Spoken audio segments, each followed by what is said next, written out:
A cultura galega celebrou con poesía, ofrendas, exposicións, música e audiovisuais os 100 anos do nacemento de Xosé María Díaz Castro. Familiares, escritores e rapaces das escolas lembraron o poeta da terra cha o que este ano está dedicado ao Día das Letras Galegas. Palabras e flores para Díaz Castro.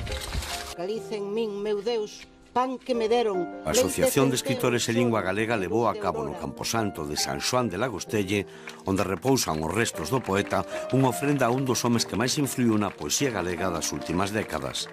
É unha poesía para aprender, é unha poesía para interiorizar, é unha poesía para transmitir.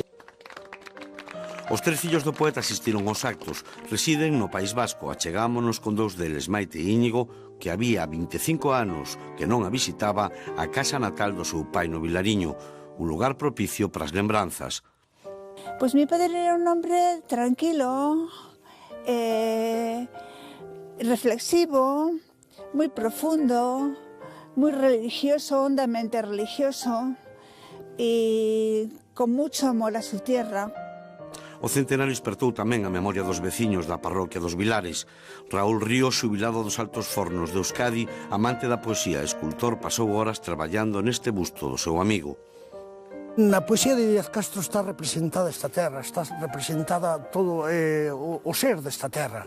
El soubo, mellor que a nai, de expresala. Pero as conmemoracións empezaron cedo, coa voz dos nenos, na Casa Banera, onde unha exposición reúne paneis sobre a vida do poeta e tamén manuscritos e obxetos persoais. Alumnos de escolas e institutos recitaron poemas de Díaz Castro e asistiron a un recital de Dous na Fronteira sobre poemas do escritor. Para min é pura luz. É unha persoa luminosa, sabia, serena, que coñece a alma humana. Todo polo seu veciño, polo seu poeta, que nacera un febreiro como este de 1914 baixo o ceo tráxico da Terra Chá.